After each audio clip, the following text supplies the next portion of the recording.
To local politics now. The City of Tshwane's multi-party coalition will meet the city's executives to discuss the Auditor-General's findings. Now, the AG has found that the metro misrepresented its financial statements.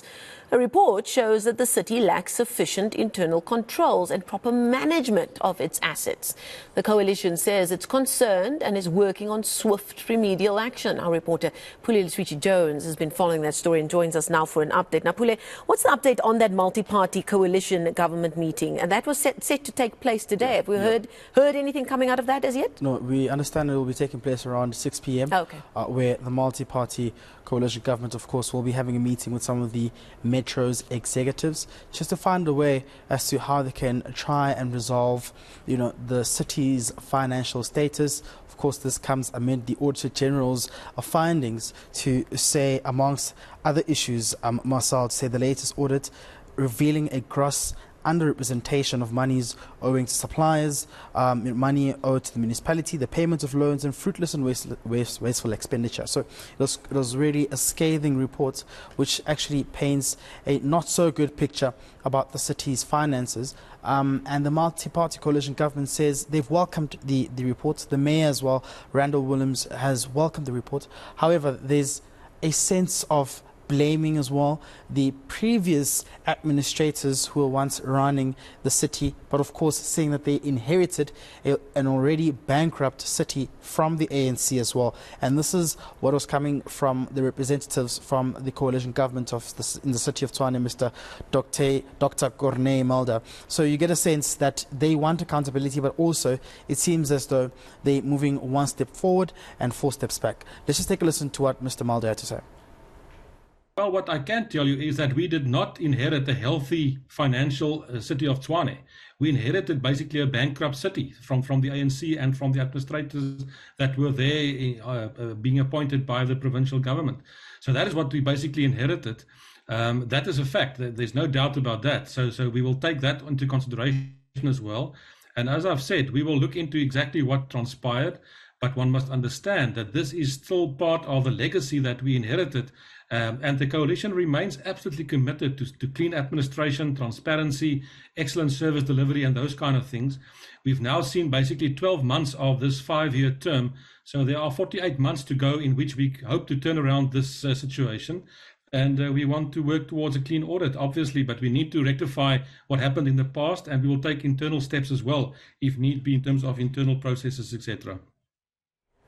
He used the word processes a lot in that bite, didn't he, Pule? Yeah. Now, I mean, the problem with this coalition, as with many around the country, is it's just been drama after drama. And in as much as like we said in our intro, the coalition says it's concerned and is working on swift remedial action, there's been nothing swift about any of these kinds of issues that our coalition local governments have been dealing with. But what is the reaction from the political parties? Well, we've seen, before we get there, we've seen the types of dynamics unfolding throughout the formation of this coalition, groups as well. We saw in the city of Johannesburg at some point, Action SA and DA not seeing eye to eye.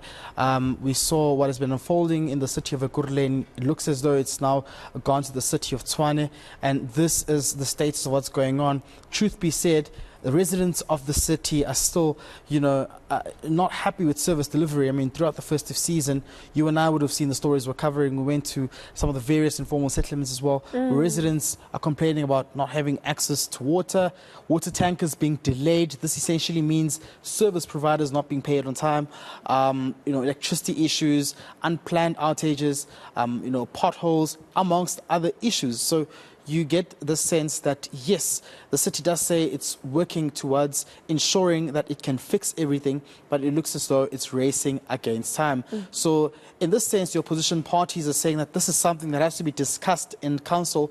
Remember, the Auditor-General has already submitted the report to the city. The city now has to present this report in council, and you can get a sense that this might be, another scene of political squabbling again between the multi-party coalition and the opposition parties. Let's take a listen to what the ANC had to say.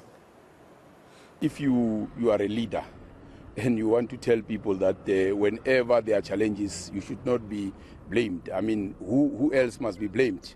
Because it's very clear that these people are failing. We've always said it, that the people all over Tshwane who are supposed to be getting water, more especially from the informal settlement, from the water tankers. The water tankers have been withdrawn because they are unable to pay them. Waste is not collected all throughout the city because they are unable to pay the service providers. If you go to cemeteries, Pule, it's a serious challenge. I mean, they are in a very bad shape. They are in a very bad state. I mean, the lights, more particularly in the townships, they are off all over. We know we have a problem of load shedding, but that has nothing to do with load shedding. I mean, you speak of the traffic lights. They are non-functional, all of them. There are potholes all over. So there are challenges. There are problems all over. That comment there from the ANC is part of an update given to us by our reporter Pule Letshwiti-Jones.